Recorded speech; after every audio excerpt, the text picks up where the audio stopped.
right. Well, I've just been told we're recording and I have my cowboy hat on. Shouldn't have put So that on. welcome. Welcome to this episode of Stu and the Gasholes. I'm Oh, reporting. Can you say reporting? Are we Put it back reporting? on. Never mind. Put it back on. it looks good. I'm recording from Tulsa, Oklahoma, where the company I work for is headquartered. So when in Rome. And it looks like it's your birthday. It is almost my birthday. So my Pre-birthday celebration. I got you. work colleagues were very gracious in decorating my office, and so I'll be a year older in a few days. This might But be his best intro so far. Yeah. Why don't we talk about why we're here, Stu? Yeah. yes, enough about me. We're here to chat with our friend Maggie, my friend, hopefully Joe and Chad's future See how friend it goes. after this conversation. She may not be, so we'll see how this goes. But Wouldn't blame. Maggie, tell us a little bit about yourself and why the heck did we invite you to come on this show? Well, I honestly have no idea why you invited me, but well, thank you for the invitation. As I mentioned, this is the pinnacle of my career to come on Stu and the Gasholes. I could not be more honored, so thank Yeah. you. But I am Maggie O'Connell. I'm the Director of Security, Reliability, and Resilience with the Interstate Natural Gas Association of America, or INGAA. I've been in this role for, I guess, about it'll be 4 years next month, which seems crazy. I in this role, I'm sort of in charge of all of our physical security, cybersecurity, and emergency response policy. I also work with a couple of my colleagues on some of our gas electric coordination and reliability stuff as well. But we're here, I think, to talk mostly about security. So, yeah, I mean, I guess I'll give you a little bit of background on INGAA. So we are federally focused trade association. We represent 29 members. Our members are the sort of wide diameter interstate gas transmission pipelines and storage. We also have LNG in our portfolio. Our members have about 200,000 miles of gas pipeline in the US, sort Oh, of the that's all? largest. Yeah. It's not Shit, huh? all of it that exists, but it is the largest of all of the sort of gas pipeline trade associations. Um, we work on a variety of issues. As I mentioned, we're federally focused. So everything from permitting reform to construction to maintenance to safety to environmental protections to security, reliability, and resilience. And prior to joining INGAA, I was with a different trade association also in the energy space that focused on refining and chemical manufacturing. And I did some security stuff there, and then came over to INGAA, whether fortunate or not, kind of post-colonial. Well, fortunate for me, but I don't know if the circumstance was really fortunate, but it was sort of right after the colonial incident. There was this black box of needing people to sort of build up the security program within our membership. We became a big focus of, federal regulators and making sure that our systems were secure. And so INGAA hired me, and it's been a fun ride since. Just to kind of backtrack a little bit, how'd you find yourself in this? Like, I don't think you like went to college and you're like, this is what I want to do for a living. So, how exactly did you kind of, I guess, find your way into this kind of, career? Sure, yeah. So my education background is in international affairs and foreign service. I have a master's degree from the School of Foreign Service at Georgetown. That was sort of my direction that I was going in. It's what I wanted to do. And I was sort of on that track. I worked for about 5 years for a UN regional organization here in DC. And kind of in that time period, I sort of realized that maybe this isn't sort of like the glorious life that I thought it would be. I have a brother that is also kind of in that space, and watching him move around every few years it became something that was less and less attractive. So I basically took the first job I could get after leaving that place, and it was with a trade association, but in a completely different space. It was in food and ag. And I really like the trade association world. Like it felt interesting. It was enough of a DC connection to make you feel like you were in like that DC bubble, but at the same time, you had this connection to your members. So you felt, a strong understanding and sense of urgency around some of the issues that people work on. But I was not doing like international affairs in that role. So sort of something academically was kind of missing for me. I wasn't working for about 3 years when I had my first kid. And then I kind of, again, sort of took first job that I got, which was at the trade association I came to before INGAA, and kind of fell into sort of the national security space, working my way up through that organization. And it became something that I realized this is a good nexus from, the work that I'm used to doing or was trained to do, and what I can apply it to, not necessarily being in the foreign service, and more focused on national security and geopolitical issues, but at the critical infrastructure level. Cool. I mean, I'm gonna ask. You guys can hop in whenever you like, but I want to ask kind of like, Thanks. what you guys just sit there. Chad takes notes. Stuart's on mute. He's usually got kids running around. You never know what's going on. I guess for somebody like myself, and I'm gonna go assume Chad too, like we don't have really much to do in this sector. We don't really have any, our worlds don't collide. For just in layman's terms, like what are the biggest types of threats that you see the most? And kind of like talk about a little bit, if you could, again, kind of dumb it down for your Please. audience. Is to kind of like what the biggest issues you guys are currently trying to tackle. So in the security space, we kind of break it up a little bit. To break it up into layman's terms, I'll break it down: physical security and cybersecurity. So on the physical security side, a lot of what we most typically see is sort of nuisance activity, kind of, low level theft or copper theft or Sure. suspicious photography, kind of kids being in places they shouldn't. And that's fortunately by virtue of the fact that a lot of our infrastructure is underground. With that said, drones are a big issue at many sites. Vandalism, valve turners in extreme cases. Valve Some turners. never heard of them. Um, you Slang know, little valve turner. protest activity that can kind of turn non-peaceful. That's really a lot of and executive protection is something that a lot of our physical security teams are really taking a hard look at. Sure. On the cybersecurity side, I mean, we kind of take that as it's sort of everyone's problem. It's kind of it's a corporate level issue, because you have everything from phishing to ransomware to nation states living off the land. You've got things like supply chain security, where you're looking at components and subcomponents, where they're manufactured, how are there vulnerabilities in those components that can be exploited kind of from the get-go. So that's a really more complex and nuanced issue than some of like the gates, guards, and guns stuff that we deal with on the physical security side. With that said, there's a little bit of a nexus between the two. Several companies, I don't want to say a lot, but several are really kind of trying to explore how to combine physical and cybersecurity, because there can be physical incidents that lead to cyber incidents and cyber incidents that lead to physical incidents, and we need to kind of blend the two and build those bridges and get everyone kind of on the same page. As far as the second part of your question on kind of mitigation, it's really, I think, all about understanding risk and like what is your organization's risk tolerance. So there's obviously energy infrastructure in every state, and we can't have a physical presence at every valve or at every compressor 24/7. So what operators do is they'll identify what is most critical to their operations, and they put more resources there. And in some cases, the federal government will also identify what is most critical for you. Gotcha. But there's two sort of different rubrics in that regard.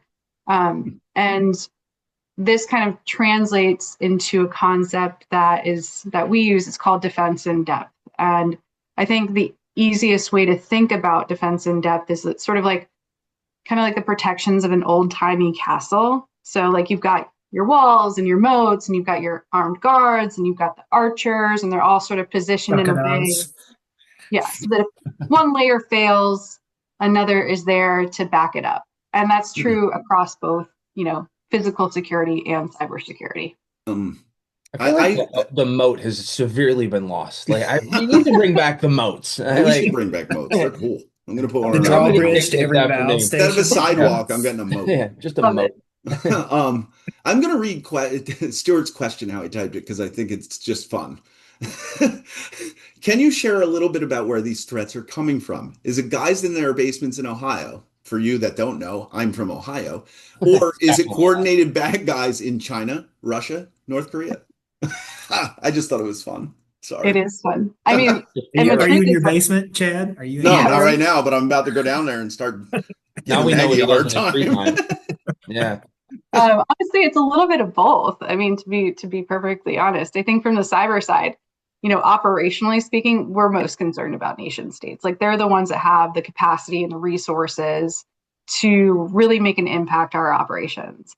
But like the folks in their mom's basement are also kind of conducting low level nuisancey type issues, sort of like phishing attempts and vishing and like the deep fake type stuff.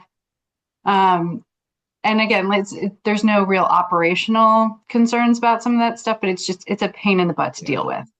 But I Yeah. think truthfully, like what we're most concerned about with those guys in their basements is they're frankly the ones that are more susceptible to radicalization by Mm, like the you name it terrorist organization. yeah. Sure. They're the ones, they're on the online chat forums, they're digging in the dark web, they're even being co-opted and recruited through like gaming platforms. That's a newer tactic we're seeing. So This we're kind sounds of totally like Chad. Yeah, definitely me. I've been on the dark web only one 100%. time He's though. a gaming. He Just goes on once. the dark web. You're Just actually, once. That's it we're creating a once. profile right now. I'm sure. I mean, I think we're really like looking at these guys more as like the ones that are hitting like soft targets, mass gatherings. So they are, I wouldn't say like our biggest pain point, but they're threats, they're risks for sure. Cool. And um, so the next episode of Go Stu and ahead. the Ask your Gasholes. question. Go ahead, Stu. Ask the next No, question. I Go am ahead. going to ask the Yeah, question, you but should ask the next questions too. I wanted to make a joke. You guys are Go ahead. killing Go ahead. Now, it. oh, sorry, we didn't mean to cut you off. You've never done Yeah. that before. I didn't know. I'm sorry. I I know. Sorry, I'm trying to be Oh, funny. go ahead. All right, the time. Well, I was just going to say that the next episode of Stu and the Gas Holes will be Stu in the Gas Hole because Chad is going to be Chad's going to jail. arrested. That was good. That I'll was just leave now if you want me to. It'll end the No, recording, but I can go. no. I I mean, got you stuff guys to are do in the laughing. basement. Yeah, but this is a serious question. Like, I mean, this was kind of a big deal for our Yeah. industry. There was Mhm. a. Did you know there was a movie called How to Blow Up a Pipeline? I know you know Maggie, but did I you did know not there's? know. No. Never heard of Yeah, it Until we before. I got to thought you were that actually question, being I had no sarcastic. idea that was the thing. yeah. So it started out as a book. Well, Maggie, you tell the story. Talk Oh, about this Beautiful story. movie and It was the like a love real movie, story. or was it like one of those like? The oh no, it was Cannes like Film nominated Festival. for an award. Yeah, Oh, it was a legit movie. But it started off as a book by a guy named Andreas Malm, who effectively in the book advocates for violent attacks to fossil fuels, broadly fossil fuels, but he sort of makes the case for any kind of anti-capitalist sort of What was his view. name again? Andreas Malm. Thank you. He's a Swedish professor. Interesting. And it was part of, I guess, his PhD thesis that he was expanded. this something like he was like like an environmentalist? Like that's the whole was that the whole approach here? Like get rid of fossil fuels kind of thought process behind this? So, I admittedly, I did read the book, but And it I kind of had to. I did not see the movie because romance is not my favorite genre. But the book, it really is more. It speaks to targeting fossil fuels, but it is more towards, again, kind of taking more aggressive stances against anti-capitalist ideology, with the focus being fossil fuels are killing our climate, yada yada, and how peaceful protesting has not succeeded historically in achieving what the end goal is. And he, in the book, kind of conflates and co-ops some of the. At one point, and it's been a few years since I read it, but he cites how before Gandhi became a peaceful protester, he had a period where he was a violent protester, and sort of using that as a tool to get people to understand that you don't always have to be peaceful. And obviously, our problem with it is that it, by virtue of the title of the book, How to Blow Up a Pipeline, it suggests that, people should go blow up pipelines, right? And we clearly don't want that to happen. I mean, not the How least would of publish which. this, or Yeah, even make it I was film? trying to figure out how many books were sold, and you can't really find it. It is ranked 189,216 on Amazon, though, showing some popularity, is what ChatGPT said. Well, that's good. But I'm like, who would buy this other than you? If you paid for it, it's It's not I necessarily disappointing. the I didn't pay purchasing. for it. There was a Okay, copy that was sort of floating around. somebody did. I'm just saying, like, who would make this a movie? It sounds really weird. I mean, I guess there's all kinds of people out there. I shouldn't say that, but um, I Well, the want to see movie it now. itself, as I understand it, is less actually about blowing up a pipeline and more about the sort of interpersonal relationships of these people and why they have these grievances against fossil fuels.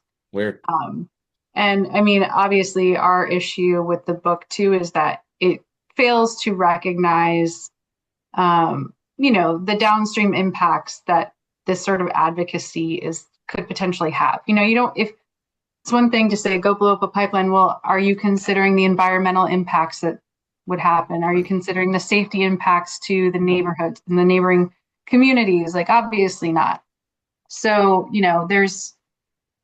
we did a lot of advocacy around just making state and local law enforcement and federal law enforcement aware that this book and this movie were out. And, we were sort of seeing an uptick of presence at, our facilities of protests during a time when it was just kind of, we're coming off of the valve turners, we're coming off of a lot of heated sort of protest activity. Mountain Valley Pipeline was still very much you know, a big issue. And so we wanted to make folks aware of it. Not that we wanted to give credence to the book or to the movie, but it was something that our members felt strongly about, as far as we shouldn't be sitting idly by and just not saying anything. We have to say the right thing. Just the like little footnote or whatever like that I read, just this blurb about it. It just sounds crazy. Like, I'm sorry, it's literally like the first couple of lines are like you said, like maybe we got to get past nonviolent protest and start doing something. It's like I don't know. I don't know. Whatever. You don't Well, want my real opinion? So I'm just gonna quiet it down. I want your real opinion. I No, you don't. Nope, you don't. I promise you. I mean, one of the things I was going to say, and kind of, Maggie, maybe not so much for the folks you're working with, but I mean, one of the threats is like the lone worker assault, right? Mm-hmm. And Yeah. and so now you've got like honest workers going out there doing their jobs that are at the threat of being attacked by That's somebody, crazy in stuff. whatever mission they're on to take them down. And so it's just like it's just not. I'm all for the First Amendment, but like we got to do it within some type of confines. Percent. Yeah, yeah. We are seeing, and we've done some collection around, assault to field workers, just people out there doing routine maintenance. It's a bigger issue on the utility side, but we Yeah. do see it. I mean, Sable Trail Pipeline in Florida, I guess I forget, I'm blocking on the year. I want to say it was like 2016 or something. There was a shooting, just maintenance on the pipeline, and some guy drove by in his truck and started shooting at workers. But, So but that's my point. Like that shit like this, that's why that happens. Like that's Yeah, it is though. again, It's again, I don't want to get started on it, but I'm just like it's He's I there. He's well, almost there. We just got to move on push him a before little Joe well, more. no, but digresses it into brings up a good conversation, like Stuart, about like, and this is something that I think that we we're kind of moving away from the pipeline a little bit, but like, where does free speech start and end? mhm. Right? Like, I'm not saying that there should or shouldn't be, right? Like, I'm not advocating for any of that, but like, when you start creating content that's pushing people to harm other people or harm, people's property and things like that, I think we have to have some conversation around that. So. Right. Again, That actually leads you into the next question, really, is how does the government get involved in things like that? How are they helping? Are they helping with things like that, those threats? Well, no. we did have, I mean, frankly, we did have a bit of a challenge, like when the book and the movie came out, sort of walking that fine line of First Amendment protections. I mean, they recognized our concern, and I get that, but Right. you also, I mean, part of the problem is you don't want to call more attention to it, right? Yeah. Yeah. If you lay low, just let it die, which is effectively what we did in a lot of instances. And I think that there is, just raising awareness from it. As I mentioned, we did a lot of outreach with the fusion centers in the states, which are those kind of that nexus between the federal government and the state and local law enforcement. So we tried to do some outreach with them to educate them about this book and our concerns around, those lone wolf actors, again, those people that are in their mom's basements getting radicalized by all of this stuff. So we Yeah. want to make sure that folks are at least aware of it. And, we're happy to say, you're free to say what you want. You're free to peacefully protest. But the minute you start attacking infrastructure, like that's where the line is drawn. And the Right. challenge with that too is that there's a patchwork of laws across the state that can enforce attacks to critical infrastructure. And Stuart knows this well. We've been trying to get something in the books in federal code for decades now, probably, and it's just always fallen short. And the terrorism statutes that we have in this country are really primarily targeting foreign terrorism and not necessarily domestic terrorism. Like there's no real crime there that you can kind of attack it to.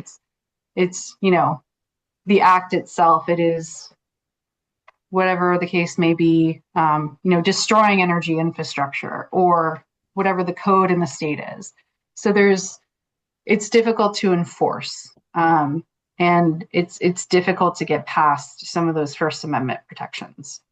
Yeah, I mean, I'll just say to your point, Right. Maggie, like you talk about like the valve turning. I mean, it's been a few years, but that was a real thing. Like there was a coordinated effort to turn all the valves crossing from Canada to the United States. I think they were more liquids products, crude oil, petroleum products, whatever. But I mean, you don't get charged if you're like out there turning a valve, like maybe trespassing, but you don't get like the level of charge that is worthy in the fact that you're stopping infrastructure. And then if it's liquids, like that's like a significant, impact to that valve. I mean, you're obviously going to stop the flow. So like, who knows what happens to that, the internal components of that valve. I think part of the problem is that the punishments don't always fit the crime. Like I think if you start making stiffer penalties and punishments for people, and I'm not saying like we should go to like if you steal something they cut your hand off, but It's not a bad I mean idea. honestly, no, I mean honestly, if you stop making Yeah. these bullshit charges, slaps on the wrist, and put people into Make them accountable. That's make, all. yeah, well, that's the biggest problem we have, right? I think is we don't hold I people. have a dumb question that goes right along with this, but you said it a long time ago, and I still can't figure out exactly what this. I mean, I can, but you talked about drones at one point. It was a Yeah. while ago. But what is that security risk? People seeing something they're not supposed to see, or flying a drone into a compressor station, as you would. I like, Um, or so both. people, both. I mean, people will take suspicious videos, photography of infrastructure. They'll fly really low. They will, there is always the potential of attaching some sort of payload on it or crashing it Sure. into the infrastructure. And again, there's a patchwork of what folks can do. I mean, right now, really all operators can do is report it. And even that, state and local police don't have the authority to take it down. So Yes. we're working, and there's only, I think, 3 or 4 federal agencies that have authority to take them down. One That's being, pretty wild in itself. By the time you call somebody, it's already over by a fair amount of time, yeah, which is pretty wild. yeah. And I mean, there's something called remote ID, which is basically like a license plate on your drone, and you're supposed to have them now. The law came into effect a few years ago, but it's hard to enforce. People Yeah. aren't, I mean, if you're buying a new drone, it has a remote ID on it, but old drones just don't. And you're supposed to go through this process and people just Registration. don't. There's another the FAA has taken some steps in this administration, and I give them kudos towards moving towards more protections for around drone activity. One of them being a provision called Section 2209, which was part of, I believe, the 2017 FAA Reauthorization Act. And it establishes a framework for operators of fixed site facilities, so like critical infrastructure operators or even stadiums, to apply for a no-fly zone. Sure. And the challenge with that too is that when you have something that is established as a no-fly zone, that has to be made public. So you need to know where that infrastructure is. So now all of a sudden you've got a list of where you're There's a bunch of places that you didn't want anybody to know about, right. telling everybody about. So again, we go crazy. back to this like risk calculus of like, what are your I know that was off base, but I was just like, how does the drone, like, what's that? That's how quickly Chad's mind processes things. It was one of the first things you said, and 30 minutes later he decided. I just held it that long. Well, I mean, another interesting part too is that we use drones as operators for like long line inspections for our pipes. So we want to be able to use drones in a way that is safe and effective. And another rulemaking is beyond the visual line of sight that FAA is moving towards to sort of allow for additional use of drones to inspect these things. So it's interesting. There are pros and cons to it. Again, it's sort of that balance of what works. And I know our operators are anxious to be able to use drones, but also anxious to protect against drones. So it's crazy. You're safe with me. I bought a drone one time. It went up in the air, flew into the woods, and never found it. So me too.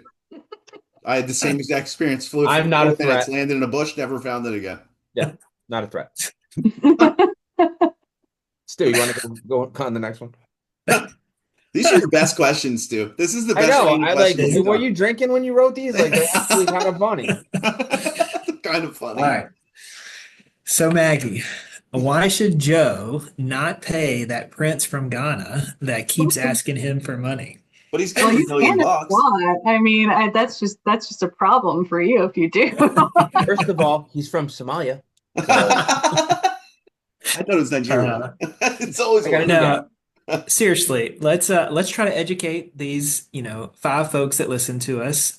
Take 8 now. 7. Okay, 8. All right. So one of them is my mom. She could probably use some tips on cyber safety. But seriously, like what if you're not a pipeline operator, I'm sure in the conversations you're having, you've got some good tips, some good tricks, some good things to look out for. What does the layperson need to be aware of when they're searching the web? I mean, it's truly like basic cyber hygiene is what, like fundamentally, even as critical infrastructure, that's what it comes down to. Because a lot of these entry points for even nation states, for example, like China is known particularly in the energy space for using a technique called living off the land, where they will harvest legitimate credentials. So things that they have found that have been stolen off of the website or whatever, and sold on the market on the deep web. And they will take these credentials and they will enter your systems, and they will just kind of hang out there and slowly move around and try and get data, get information, or position themselves for a major incident. I mean, that's at the extreme level, right? But like for your mom and pops right there, that are getting phone calls saying, or text messages nowadays saying that they need to pay a toll, in Florida. You just paid mine yesterday. Yeah, me too. It's just understanding, having that basic awareness, like, what was I in Florida last? Right. Do I really believe this? Taking a look at the numbers, Googling things, reporting things honestly, to the Better Business Bureau, to CISA if you are an operator, just understanding and taking the thing too about a lot of these phishing campaigns is they're getting really good because of AI. So you really have to take a hard look at like email addresses. You got to take a hard look. It's not just the random misspellings from the Somali prince that is emailing you all the time, right? You want to make sure that what you're looking at sounds legit. Like I get a ton almost weekly from somebody imitating my boss saying, I need you to go get a $200 Visa gift card. And I'm like, Amy wouldn't do that. It's just having that awareness of things. I might name this episode cyber hygiene. I'm going to keep that There you for. go. Well, My philosophy usually is that they'll eventually mail me if it's important. like, It'll end up on your credit report if it's a really yeah. big. And it's not great anyway. So like, what's the difference yeah. if one or two jump on there? But You I owe mean, honestly, $17 to the state of Florida for that my Easy Pass my toll. my I got a funny story. Like a week and a half ago, my 11-year-old, she shows me a text and it said, "You have unpaid like toll charges from Indiana." And she was like, I was like, I'm pretty sure you're good. Right? You went to Indiana and you're 11, so Yeah, yeah. you'll be okay. Well, I mean, Maggie, you mentioned Colonial earlier. Mhm. Just maybe as an example, what can you share about that? How did the intruders get in? What happened? None of your business. Just, well, it's public. It's very It's public at this public. point. So it is very much an example a lot of people reference. So just for folks that maybe aren't as aware, talk a little bit about that one. Like Joe and I. Yeah, so I mean, Colonial was it was obviously sort of a pivotal moment in pipeline security. And it was a ransomware as a service group. I believe they were Russian based, that Of course they were. infiltrated the IT systems at Colonial Pipeline. And the problem is that at the time, Colonial did not have what we now understand to be sort of boundaries between their information technology and their operational technology system. So Mm. the organization couldn't make a determination about whether the actors had infiltrated their operations side of the house. And so they had no choice but to shut down the pipeline because they weren't sure. Yeah. Yeah. So it was a pivotal moment because within a week, all of a sudden, the pipeline sector was being regulated by TSA. It's crazy. Prior to that, we were under what is called and it still exists, a structured oversight program. So, you had kind of best practices, recommendations, guidance about how to secure your systems, both from the physical side and the cyber side. And the physical side still sort of remains that way. But the cyber side, all of a sudden, we had a mandate to report incidents to CISA within 12 hours. And yeah, there was a lot of pushback on that. We eventually got it changed to 24 hours. And then about a month or 2 months after that, they came out with a second regulation, and these are called the security directives that require owners and operators of the nation's most critical pipelines, the top 100, as they call it, to implement a series of mitigation measures on their what they call their critical cyber systems on your information technology and your operational technology They side. probably gave no guidelines, like the normal No, rules. no. Oh, Stuart's like laughing because it was. They're like, here, do this. Good luck. Well, It's exactly what it was. It's like Well, OSHA. That's what OSHA does. I'll just interject here too, as I probably shouldn't, but like the expertise is not in the government. Like the smart people work for the operators. You're on a list now, buddy. Yeah, I've been on that list. luck. I've been on that list a long time. Your So birthday privilege is revoked. but like, and so yeah, I mean, this is a situation where industry has to work with the government, right? I mean, I think you could argue that in a lot of things with pipeline operation, but with security, I mean, like with integrity, sure. Like a pipeline in West Texas is going to look different than a pipeline in the Northeast, but like with security too, like all pipelines are different. And so them coming out and telling us you shall do this without even asking is like timeout. And so I think we've gotten better, right, Maggie? You can Totally. tell better than me. I mean, it's gotten more collaborative, which is good, as it should be, but those early days were rough going. So that's a TSA that comes out with that? Is that Yeah, the so same they're people that made actually me take off my shoes for 20 years because somebody had a lighter and a little thing that might blow up and they're the one person? Shoe The bomb. very same one. Yeah. Makes me feel So, good. yeah, TSA is actually the security regulator for surface transportation, including pipelines. That's so, I mean, I Yeah. know that, but that's so strange to me that those people are the people like, I don't think it's you the think same of people that are PHMSA, running the right? scans at the airport, you I lunatic. know that, Like, but it's still like the same. You'd think it would be PHMSA. A That's lot who of you people think think it it would would be be. PHMSA or DOE. And, there are some arguments for both of them. But I mean, to Stuart's point, when TSA first issued this sort of second security directive, they had the best of intentions. Like, they basically took straight from the book of like, what is good cybersecurity and you should be doing this.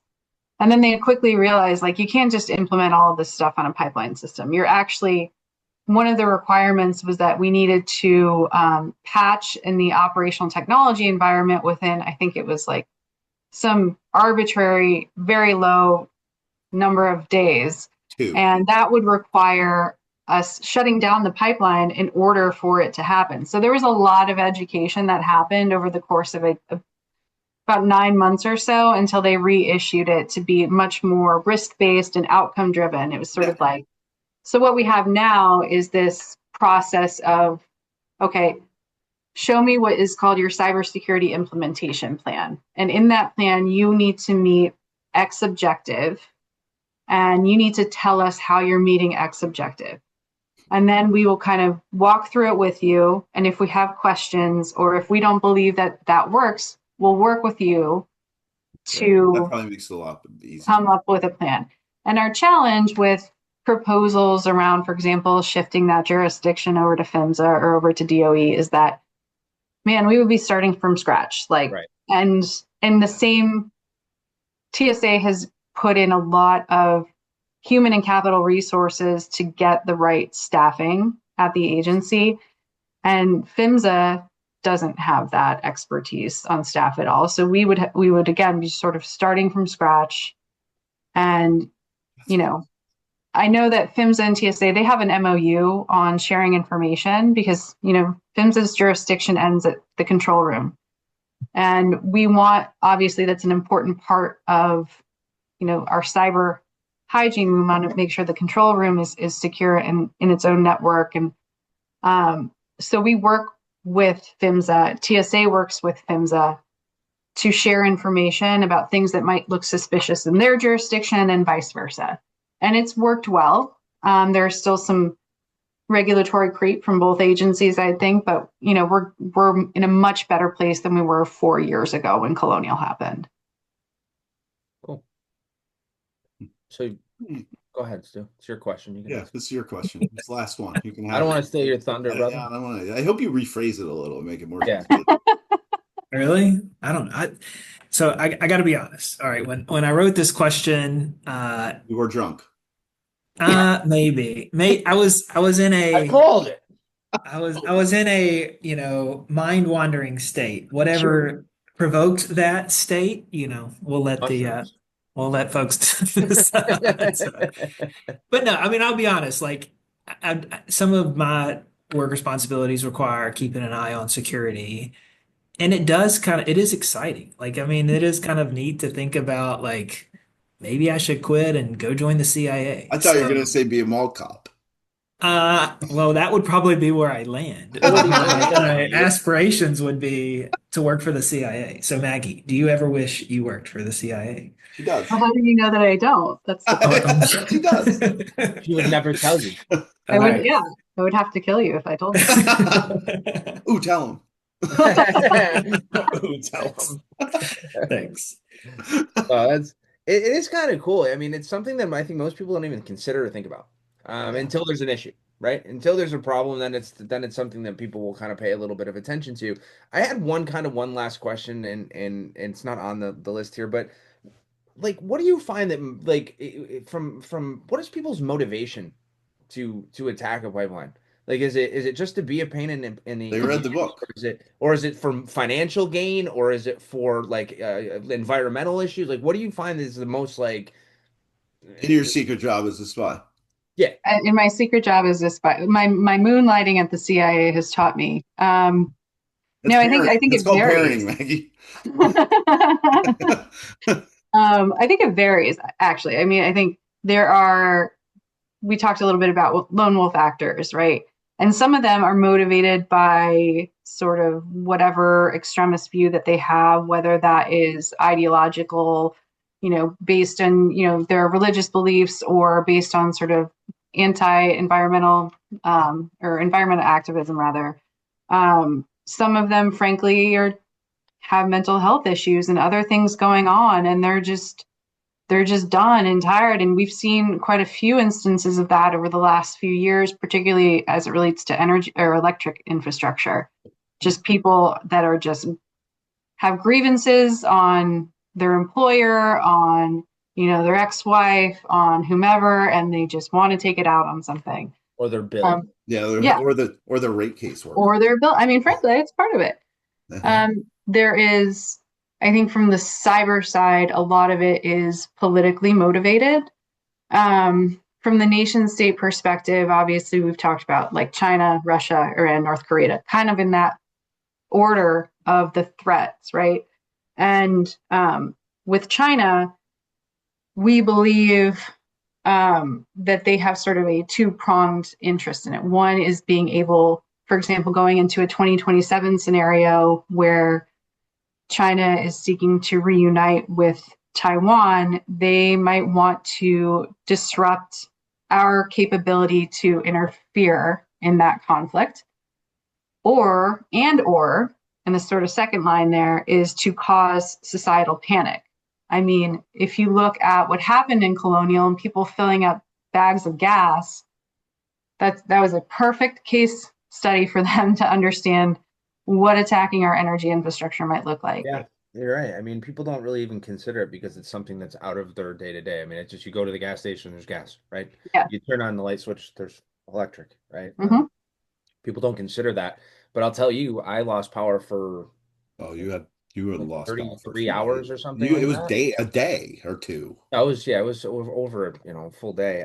I at about 8 hours, I was ready to I would. And it was the middle of winter. I would have definitely taken down somebody.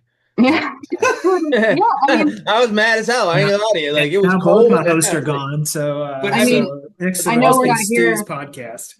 I know we're not here to like talk about, for example, like telecommunications, but that's a major linchpin in like all of this stuff too. And we know that these same actors are targeting telco. I mean, imagine taking out the internet, taking out phones, taking out your communication services. Not only will your teenage kids go crazy, but like you can't communicate from the can't even pay for pipeline things. to pipeline, from compressor to compressor. Like, how are you going to operate all of these critical energy infrastructure? All of this critical. And what's crazy is now all your valves are operated by a computer for the most part. They're not even operated by hand, like at least by the operator.